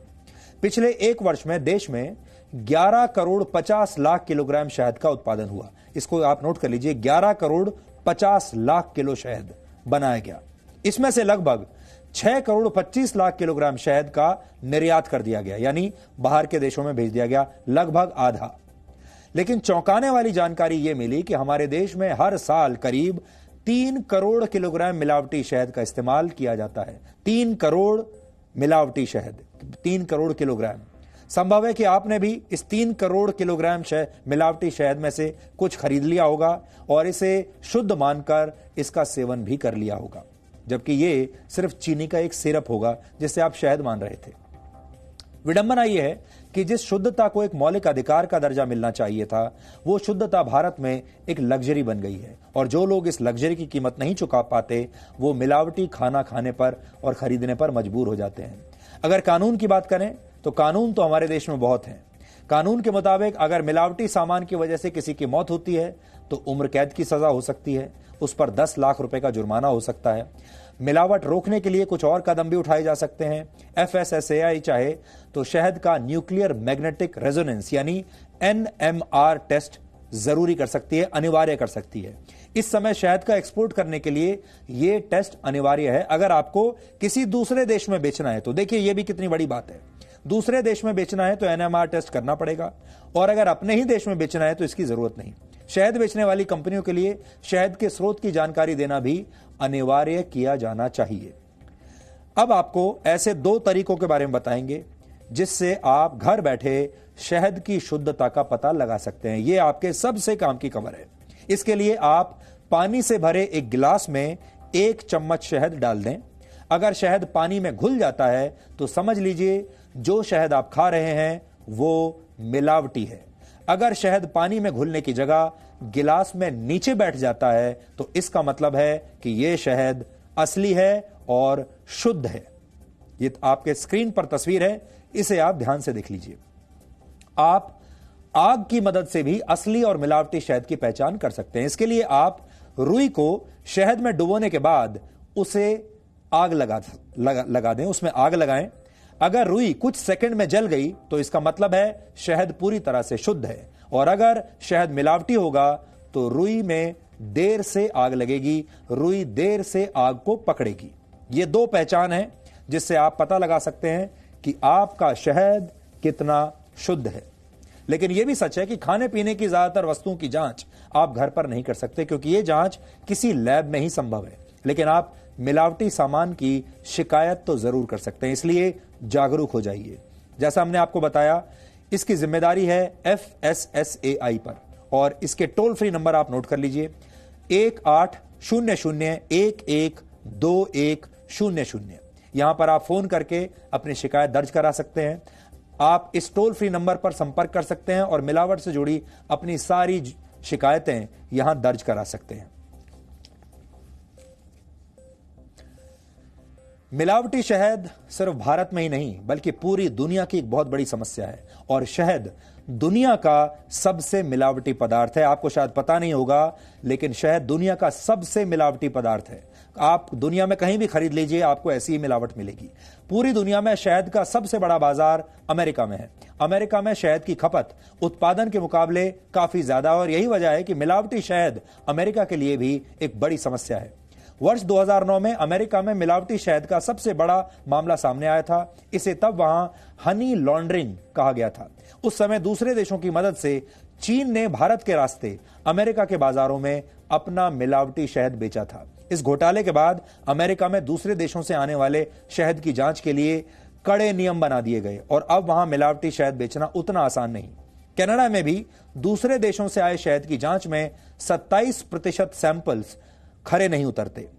वर्ष 2015 में यूरोपियन यूनियन ने विदेशों से आने वाली शहद का 40% हिस्सा मिलावटी पाया था। इसी तरह ऑस्ट्रेलिया में वर्ष 2018 में वैज्ञानिकों ने मिलावटी शहद पर एक रिसर्च किया। इसमें शहद के हर 5 में से 1 नमूने में शुगर सिरप के इस्तेमाल की बात पुष्ट हुई।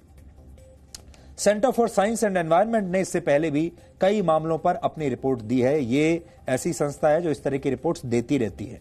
वर्ष 2003 में कोका कोला नाम की कंपनी में उसके प्रोडक्ट्स में कोका कोला में पेस्टिसाइड्स का खुलासा इसी संस्थान ने किया था। तब जांच के लिए एक संयुक्त संसदीय समिति बनाई गई थी और उसने इस रिपोर्ट को सही माना था। यह बहुत बड़ा विषय बन गया था। कोका कोला को बैन कर दिया गया था कई जगहों पर। पार्लियामेंट की अपनी कैंटीन से कोका कोला को प्रतिबंधित कर दिया गया था। कई स्कूलों ने यह ऐलान कर दिया था कि वो अपनी कैंटीन में इसे बिकने नहीं देंगे, लेकिन उसके बाद सब कुछ ठीक हो गया। आज आप कहीं भी इस प्रोडक्ट को पी सकते हैं। वर्ष 2010 में शहद में एंटीबायोटिक होने का दावा भी किया गया। इसके बाद वर्ष 2014 में FSSAI ने शहद में एंटीबायोटिक की जांच के नियम जोड़ दिए थे। वर्ष 2014 में चिकन में भी एंटीबायोटिक होने का दावा किया गया। इसके बाद वर्ष 2017 में दूध, अंडे और चिकन की जांच के नए मानक बने। यानी जब भी CSE ने खाद्य पदार्थों में मिलावट पर कोई बड़ा खुलासा किया, तब तक सरकार ने अपने गाइडलाइंस को बदला है। लेकिन यहां पर आपको एक बात जरूर याद रखनी होगी कि जो हम कॉर्पोरेट राइवलरी की बात हमेशा करते हैं, इस समय दुनिया की बड़ी बड़ी मल्टीनेशनल कंपनीज, यूरोप की, पश्चिमी देशों की, उन सब की नजर भारत के बाजार पर है। उन सब की नजर आयुर्वेद पर है। और आपने देखा होगा अभी हाल ही में एक बहुत बड़ी अमेरिकन कंपनी ने सारे अखबारों में विज्ञापन दिया था कि वो अब आयुर्वेदिक प्रोडक्ट्स हमारे देश में बनाने वाली है। यानी आयुर्वेद एक बहुत बड़ी मार्केट है दुनिया भर की बड़ी बड़ी मल्टीनेशनल कंपनीज के लिए। और हो सकता है कि ऐसी जब खबरें आती हैं तो उसके पीछे इस तरह की भी कोई कॉन्स्पिरेसी हो सकती है। और इसका भी हम कह नहीं सकते। हम ये जरूर चाहेंगे कि FSSAI और भारत सरकार इस पूरे मामले की जांच जरूर करे, सैंपल्स उठाए बाजार से, अलग अलग जगहों से, उनकी जांच करे। और जो ये रिपोर्ट आई है, ये रिसर्च आई है, इसकी भी पूरी तरीके से जांच होनी चाहिए और ये देखना चाहिए कि ये रिपोर्ट भी कितनी सही है। और अगर कोई नए मापदंड बनाने हैं तो फिर उन नए मापदंडों को भी बनाना चाहिए। और अगर इसमें कोई दूसरा एंगल नजर आता है तो उसके बारे में भी देश के लोगों को पता चलना चाहिए। अब आज का सवाल, आज आपको यह बताना है कि भारत की संविधान सभा के अध्यक्ष कौन थे। आप अपने परिवार के साथ मिलकर इस पर रिसर्च कीजिए और ब्रेक के बाद हम आपको इस सवाल का सही जवाब बताएंगे। और हाथी की जो कहानी, हाथी के नए साथी की कहानी हम आपको बताने वाले थे। दुर्भाग्य इस बात का है कि जब भी हम सोचते हैं कि ये कहानी आज आपको दिखाएंगे, उस दिन हमेशा समय की कमी हो जाती है। और आज भी वही हुआ। ये कहानी तैयार थी, हम आपको दिखाना भी चाहते थे, लेकिन ब्रेक का समय आ गया। अब कोशिश करेंगे कि कल DNA में सारी खबरें गिराकर ये खबर आपको जरूर हम दिखाएं।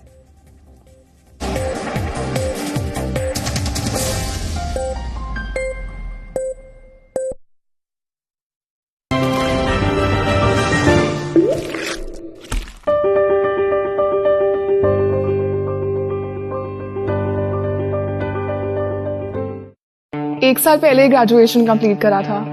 घर पे सबको बहुत उम्मीदें थी, बेटी है, कुछ करके दिखाएगी। काफी इंटर्नशिप्स भी करी थी कॉलेज में, प्लेसमेंट भी हो ही चुका था, लेकिन कोविड के आते ही सब। क्या आप नौकरी को लेकर परेशान हैं? तो अब जी न्यूज पर देखिए रोजगार की हर खबर। जी रोजगार समाचार, दिन भर जी न्यूज पर। एमबीए का रिजल्ट आया तो मेरे फैमिली मेंबर्स बहुत खुश थे। सपने जैसे उड़ान ही भरने वाले थे, लेकिन अचानक कोरोना ने सब रोक दिया। क्या आप नौकरी को लेकर परेशान हैं? तो अब जी न्यूज पर देखिए रोजगार की हर खबर। जी रोजगार समाचार, दिन भर जी न्यूज पर।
एक साल पहले ग्रेजुएशन कंप्लीट करा था। घर पे सबको बहुत उम्मीदें थी, बेटी है, कुछ करके दिखाएगी। काफी इंटर्नशिप्स भी करी थी कॉलेज में, प्लेसमेंट भी हो ही चुका था, लेकिन कोविड के आते ही सब। क्या आप नौकरी को लेकर परेशान हैं? तो अब जी न्यूज पर देखिए रोजगार की हर खबर। जी रोजगार समाचार, दिन भर जी न्यूज पर। कोविड काल में क्या आप नौकरी को लेकर परेशान हैं? तो अब जी न्यूज पर देखिए रोजगार की हर खबर। जी रोजगार समाचार, दिन भर जी न्यूज पर। एमबीए का रिजल्ट आया तो मेरे फैमिली मेंबर्स बहुत खुश थे। सपने जैसे उड़ान ही भरने वाले थे, लेकिन अचानक कोरोना ने सब रोक दिया। क्या आप नौकरी को लेकर परेशान हैं? तो अब जी न्यूज पर देखिए रोजगार की हर खबर। जी रोजगार समाचार, दिन भर जी न्यूज पर। कोविड काल में क्या आप नौकरी को लेकर परेशान हैं? तो अब जी न्यूज पर देखिए रोजगार की हर खबर। जी रोजगार समाचार, दिन भर जी न्यूज पर।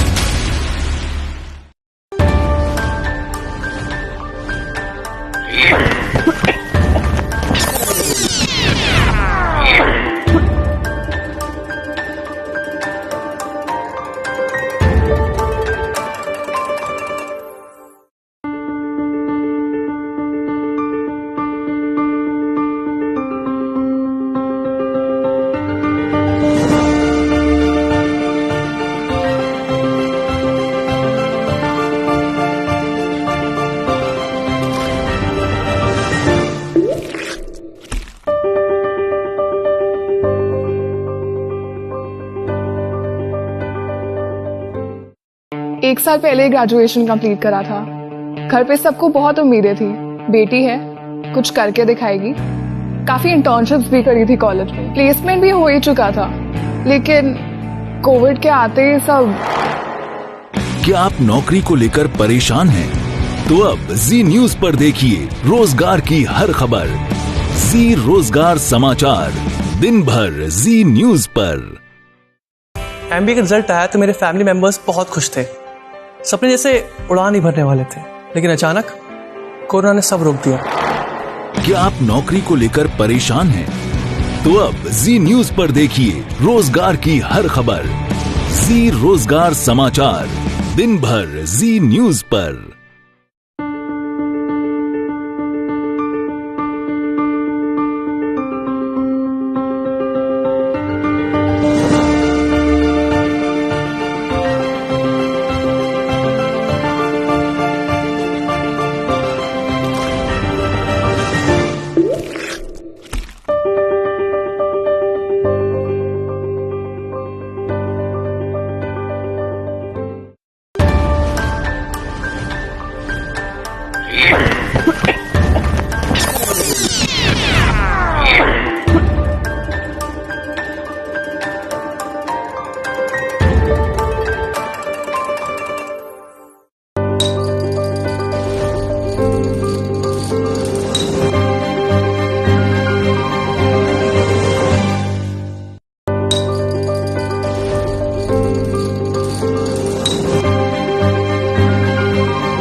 1 साल पहले ग्रेजुएशन कंप्लीट करा था।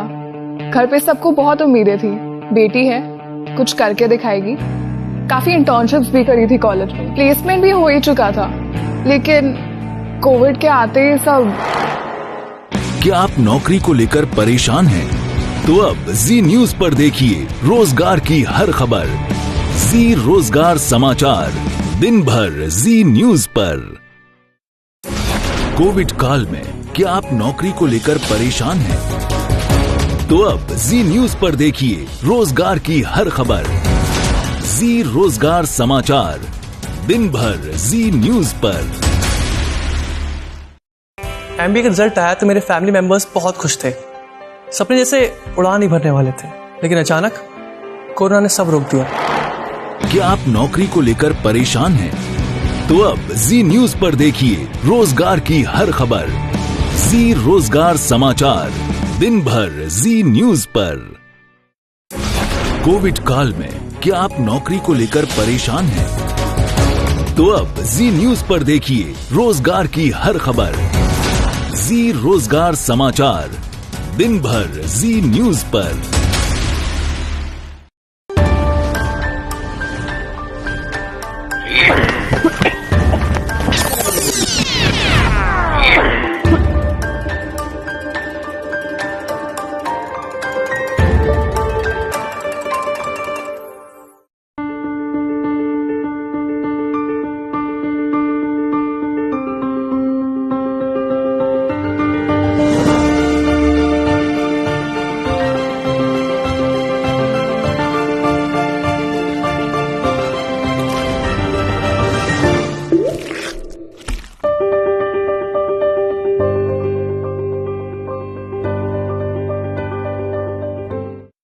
एक साल पहले ग्रेजुएशन कंप्लीट करा था।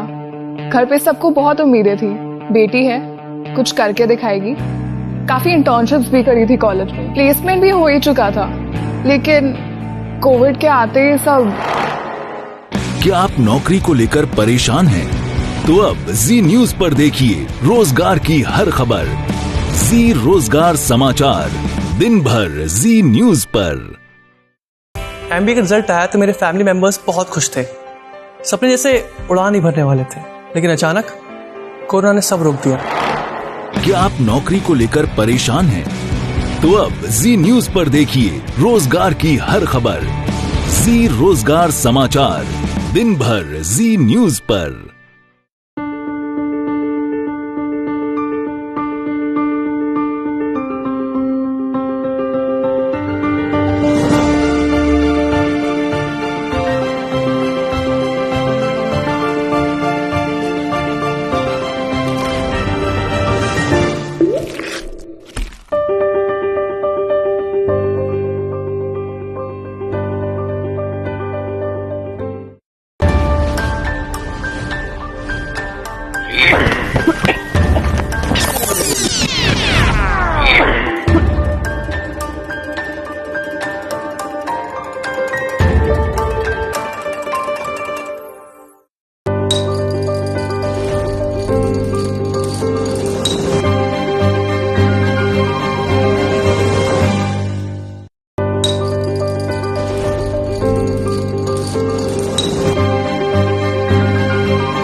एक साल पहले ग्रेजुएशन कंप्लीट करा था।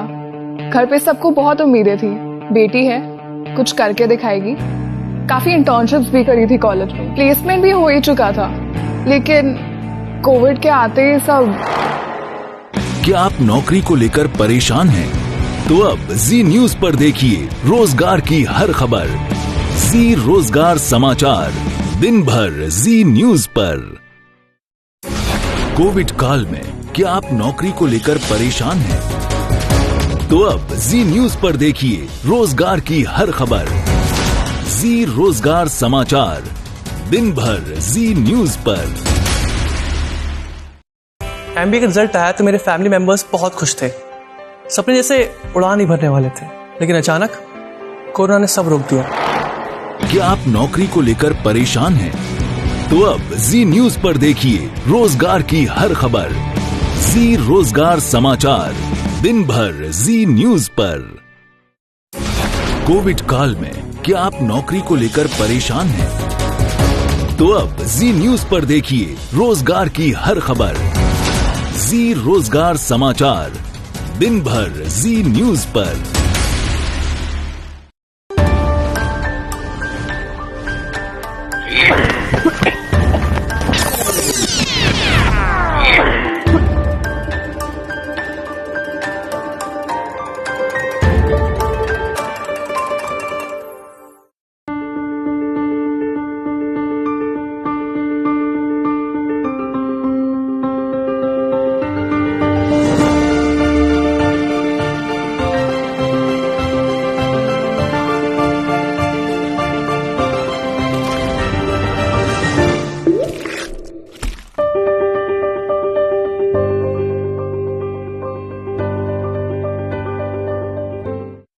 एक साल पहले ग्रेजुएशन कंप्लीट करा था। घर पे सबको बहुत उम्मीदें थी, बेटी है, कुछ करके दिखाएगी। काफी इंटर्नशिप्स भी करी थी कॉलेज में, प्लेसमेंट भी हो ही चुका था, लेकिन कोविड के आते ही सब। क्या आप नौकरी को लेकर परेशान हैं? तो अब जी न्यूज पर देखिए रोजगार की हर खबर। जी रोजगार समाचार, दिन भर जी न्यूज पर। एमबीए का रिजल्ट आया तो मेरे फैमिली मेंबर्स बहुत खुश थे। सपने जैसे उड़ान ही भरने वाले थे, लेकिन अचानक कोरोना ने सब रोक दिया। क्या आप नौकरी को लेकर परेशान हैं? तो अब जी न्यूज पर देखिए रोजगार की हर खबर। जी रोजगार समाचार, दिन भर जी न्यूज पर।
एक साल पहले ग्रेजुएशन कंप्लीट करा था।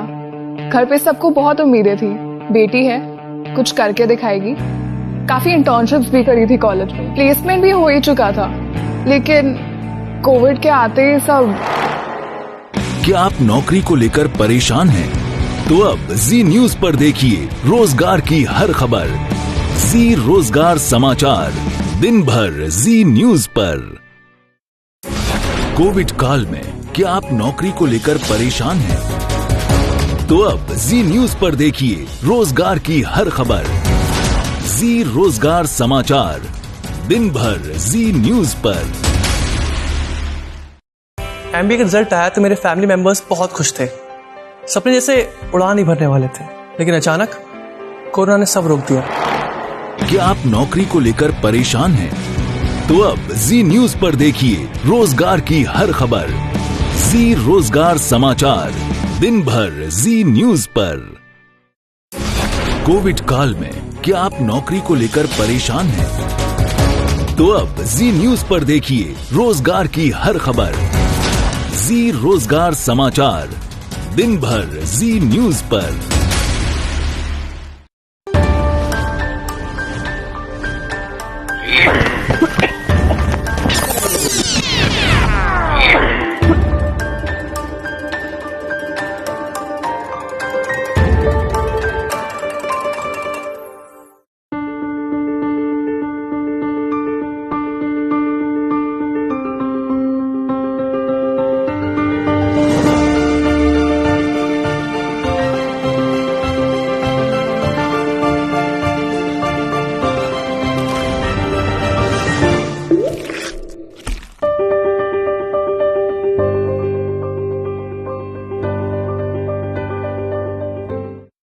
एक साल पहले ग्रेजुएशन कंप्लीट करा था। घर पे सबको बहुत उम्मीदें थी, बेटी है, कुछ करके दिखाएगी। काफी इंटर्नशिप्स भी करी थी कॉलेज में, प्लेसमेंट भी हो ही चुका था, लेकिन कोविड के आते ही सब। क्या आप नौकरी को लेकर परेशान हैं? तो अब जी न्यूज पर देखिए रोजगार की हर खबर। जी रोजगार समाचार, दिन भर जी न्यूज पर। एमबीए का रिजल्ट आया तो मेरे फैमिली मेंबर्स बहुत खुश थे।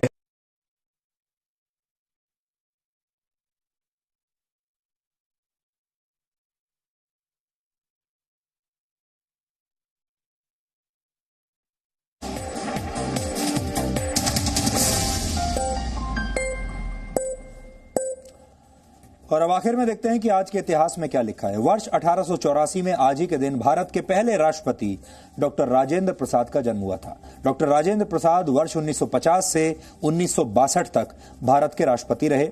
वो भारत की संविधान सभा के अध्यक्ष भी थे। संविधान सभा ने देश के संविधान का प्रारूप तैयार किया था और बिहार के सिवान में जन्मे डॉक्टर राजेंद्र प्रसाद के बारे में एक कहानी बहुत मशहूर है।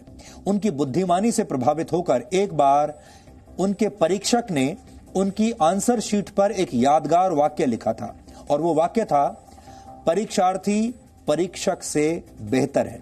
अर्थशास्त्र में एमए करने के बाद डॉक्टर राजेंद्र प्रसाद ने मुजफ्फरपुर और कलकत्ता में बतौर प्रोफेसर काम किया। वर्ष 1962 में उन्हें भारत रत्न से सम्मानित भी किया गया था। वर्ष 1889 में आज ही के दिन भारतीय स्वतंत्रता संग्राम के अमर सिपाही खुदीराम बोस का जन्म हुआ था। सिर्फ 18 वर्ष की उम्र में देश के लिए जान देने वाले खुदीराम बोस का जन्म पश्चिम बंगाल के मिदनापुर में हुआ था और उन्होंने 9वीं कक्षा के बाद ही पढ़ाई छोड़ दी थी और इसके बाद देश के स्वतंत्रता आंदोलन में शामिल हो गए थे। स्कूल छोड़ने के बाद खुदीराम बोस युगांतर पार्टी के सदस्य बने। इस संगठन को अंग्रेजों के खिलाफ हथियारबंद आंदोलन में भरोसा था। 11 अगस्त 1908 को ब्रिटिश हुकूमत ने उन्हें फांसी दे दी। खुदीराम बोस की शहादत के बाद बंगाल में कई दिनों तक स्कूल बंद रहे थे। वो नौजवानों में इतने लोकप्रिय थे कि नौजवानों की धोती और कमीज पर अक्सर खुदीराम लिखा होता था। वर्ष 1971 में आज ही के दिन भारतीय वायुसेना के रेडार इंस्टॉलेशंस और फॉरवर्ड एयर बेसिस पर पाकिस्तानी वायुसेना ने हमला कर दिया था। पाकिस्तान ने इस हमले का कोड नेम रखा था ऑपरेशन चंगेज खान। इसके तहत 11 भारतीय एयरफील्ड्स और कश्मीर के कुछ हिस्सों पर हमला किया गया था। हालांकि भारत की जबरदस्त कार्रवाई की वजह से पाकिस्तान को तब सफलता नहीं मिली। इस घटना को वर्ष 1971 में भारत और पाकिस्तान के बीच हुए युद्ध की शुरुआत माना जाता है। और वर्ष 2011 में आज ही के दिन हिंदी सिनेमा के सदाबहार अभिनेता देव आनंद का निधन हुआ था। उनकी उम्र उस समय 88 वर्ष थी। सिर्फ 85 रुपए प्रति महीने के वेतन से अपना करियर शुरू करने वाले देव आनंद का करियर 65 वर्षों का था। एक अभिनेता के तौर पर उनकी पहली फिल्म वर्ष 1946 में आई थी, यानी आजादी से भी एक साल पहले, और इस फिल्म का नाम था हम एक हैं। इसके बाद उन्होंने 114 हिंदी फिल्मों में अभिनय किया और इनमें से 104 फिल्में ऐसी थीं जिनमें Dev Anand solo lead hero की भूमिका में थे। गाइड देवानंद की सबसे यादगार फिल्मों में से एक है और वर्ष 2001 में उन्हें पद्म भूषण और 2002 में दादा साहेब फाल्के अवार्ड से सम्मानित किया गया था। देव साहब से मेरी अपनी और जी न्यूज की भी बहुत सारी यादें जुड़ी हुई हैं। नवंबर 2001 में मैंने देव साहब का एक इंटरव्यू किया था और उस वक्त उनकी उम्र 78 वर्ष थी, लेकिन उनके अंदर जो एनर्जी थी और जो जोश था वो आज भी मुझे याद है। और वो कहते थे कि वो अपनी जिंदगी के आखिरी दिन तक काम करना चाहते हैं। आज उनकी पुण्यतिथि पर न्यूयॉर्क में रिकॉर्ड की गई इस बातचीत का एक छोटा सा अंश आपके साथ शेयर कर रहा हूँ। देव साहब, आजकल आपका लेटेस्ट वेंचर क्या है? देखिए, मेरे यहाँ आने का मकसद है, मैं एक फिल्म बना रहा हूँ जिसका नाम है लव एट टाइम्स स्क्वायर। उसकी फिल्मिंग के लिए मैं यहाँ आया हूँ। 25 दिन से शूटिंग कर रहा था। न्यूयॉर्क में शूटिंग किया, वर्मोंट में शूटिंग किया, सैन फ्रांसिस्को में शूटिंग किया, नायग्रा फॉल्स में शूटिंग किया। मेरे अमेरिकन यूनिट था, सारे अमेरिकन टेक्नीशियंस थे। एक्ट्रेस को लाया था, वो मैंने कल रात को ख़त्म किया है और ख़त्म करने के बाद अब यूनिट वापस जा रहा है और मैं 2-3 दिन के बाद निकल जाऊंगा और 15-20 दिन की शूटिंग बाकी जो है वो हिंदुस्तान में करूंगा जनवरी में, और पिक्चर तैयार हो जाएगी। फिर एडिटिंग करूंगा, बैकग्राउंड म्यूजिक लूंगा और अप्रैल मई में वापस आप हमारे साथ यहाँ आइएगा, यहाँ हल्ला मचाएंगे। लव एट टाइम्स स्क्वायर हिंदुस्तानी कहानी है और अमेरिका में सेट है। टाइम्स स्क्वायर पर आपको फिल्म बनाने का आइडिया कैसे आया? Square millennium year 31st of December 1999 I took shots. The picture starts at times square, ends at times square. 1 साल का स्पैन है। देव साहब, आपके बारे में कहा जाता है कि आप फिल्में बनाते थकते नहीं हैं। क्या कारण है कि इस उम्र में भी आप लगातार फिल्में बनाते जा रहे हैं, और उनका फिल्मों का क्या हश्र होता है, लोगों को पसंद आती है नहीं आती, उसका भी आप उसकी चिंता नहीं करते? देखो, मेरी बात सुनो, जब भी कोई आप क्रिएटिव काम करते हो तो ये सोच के करते हो कि लोगों को पसंद आएगा कि नहीं आएगा। आएगा, जाहिर है कि आएगा, लेकिन पिक्चर का चलना ना चलना बहुत सी बातों पर डिपेंड होता है, उसके वाइब्रेशंस क्या हैं उस वक्त। और पिक्चर हम स्टाइल से बनाते हैं, अपने प्यार से बनाते हैं, अपने दिल से बनाते हैं। और जो पिक्चर जब ख़त्म होती है तो मेरा माइंड इतना तेज चलता है कि दूसरा आइडिया दिमाग में आ जाता है, and I start working on it. आपने खुद एक्ट किया है, डायरेक्ट की हैं, प्रोड्यूस की हैं, लिखी हैं फिल्में। जिंदगी में जो फिल्म मैं डायरेक्ट करता हूँ मैं खुद लिखता हूँ। It's my point of view. अभी आपकी और कौन सी तमन्ना ऐसी है जो अभी बाकी बची हुई है? कोई और आपका ऐसा ड्रीम प्रोजेक्ट जो आप पूरा करना चाहते हैं? Finishes. Dreams should never be fulfilled.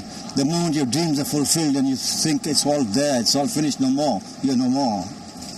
Dreams must never cease to be. तो डीएनए में आज इतना ही। अब आपसे हमारी मुलाकात होगी कल रात 9 बजे। तब तक आप खुश रहिए, सुरक्षित रहिए, स्वस्थ रहिए। और जिस दिन आपके विचार और आपका शरीर दोनों शुद्ध हो जाएंगे, उस दिन आपका जीवन भी 100% शुद्ध हो जाएगा। नमस्कार।